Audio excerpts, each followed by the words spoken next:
Hello my friends, this is Regular Slasher and thank you for watching my videos as usual. Yeah, I have received a comment from one of my fans here in my channel that the Tengu mask right here is kind of official. So for that, allow me to stick one of my masks behind me, and then I do feel proud whenever I have this displayed in my back. It's like some sort of a weird kind of motivation that keeps me going. Yeah.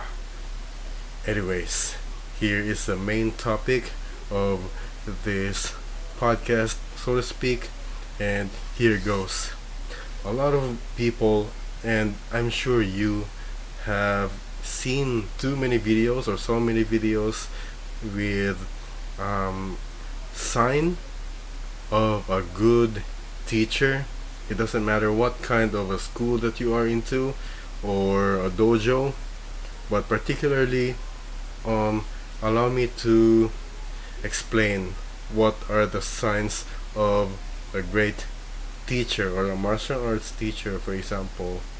So without further delay, let me begin. The first one. So the first sign of a good teacher is that he or she gives objective feedback. As easy as it sounds, but it actually isn't, because when you say objective feedback, it's not like you're saying things to another person to make her or him feel good about himself. It's actually a common mistake to tell somebody what he wants to hear so that he can keep coming back to your class. I don't think it's a good sign of a motivation. In fact, you're just spoiling the person. So concretely though, if you see that there's a mistake in a technique or a shortage of a movement, a range of movement, whatever, a good teacher will not hesitate to give corrections regardless of how the students feel about it. Of course, there's a proper way of saying it, but as long as it's not designed to make the student feel good and just that, a good teacher will actually give objective and honest feedback. Alright? Yeah. Second sign is this. A good teacher will respect your personal perspectives and opinions. This just does not happen into a professional setting, like where it depends on what political or religious setting that you belong, and you have a certain likes and dislikes about it. Just because you don't like what he or she likes, you love or you hate the person, and then the lessons that you give will affect your preferences. Example, if person A likes to live in the mountains, to train in the mountains, but that's what you don't like, you prefer him to train on a concrete jungle, for example, and you persuade or you force that student to train in the jungle, and I'm afraid that he will not be twice as effective as you expect him to be. Like, in that case, you just need to come up with middle ground. For example, dojo location. If your student prefers to stay at the dojo closest to his or her residence, you just don't force it. You just let him come if he wants to come, and at the end of the day, the progress will be up to the student, and it's not up to the teacher to force. Alright? If you have comments, don't hesitate to put some comments down below so that I can address. Alright? Yeah. The third sign of a good teacher is that he is confident.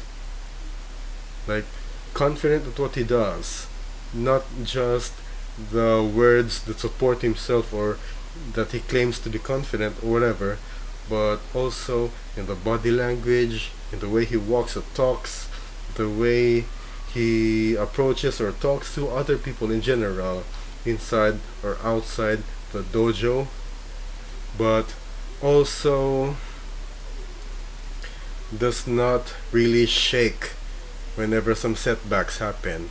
For example, somebody tries to insult him and he's not easily shaken. You know that? Because a dime a dozen of this otherwise opposite is that the easily insecure insecure teacher that easily gets swayed by other people's comments like this, you're do this, you're ugly, you're fat, or you're short, whatever, and then his day becomes bad or it even lasts for weeks. Believe me, such people exist. But in the case of a good teacher, he is not going to be shaken by it, and lessons go forth, and he sees to it that whatever lessons you want to impart to his students, they make sure that it comes on point.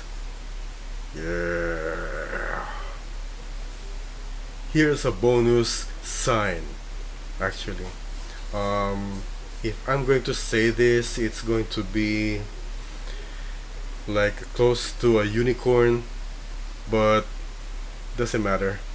It goes like this. If a sensei or a teacher is down to earth, and a confident man or woman plus a down to earth personality, and you've come close to a unicorn. In fact, such people are rare, especially in this modern times where everyone, this is for every man and woman, but when you see a down to earth and a confident individual at the same time, you need to treasure it. Concretely, if you see 8 Dan, Kendo Sensei 8 Dan, who as a high teacher, and he learns Iaido as a second Dan or third Dan, confident, down to earth, you have nothing bad to say against it, because they don't really fake it. They're just there to learn.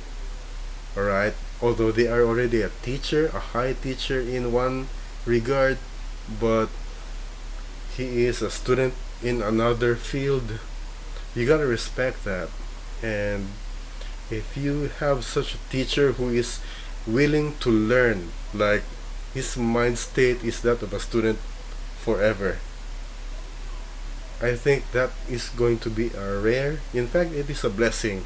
So you might want to actively sought out for such individuals, and I don't think we lose hope if we don't find. Because if I had said a while ago, being a confident individual and a down-to-earth individual at the same time, it really is close to a unicorn. So if a sensei is confident, he's not arrogant or whatever, that I think you've got the right pick. Yeah. That's it, my friends. And if you like what you just saw, don't forget to like, comment, and subscribe to my channel if you haven't already. And especially if you click the notification bell, you will be the very first person to see that I have uploaded something new, and hopefully what I offer today can be of value to you, not just today but in the future. Yeah. This is regular slasher signing off. Thank you, much love, and どうもありがとうございました。Yeah. And cut.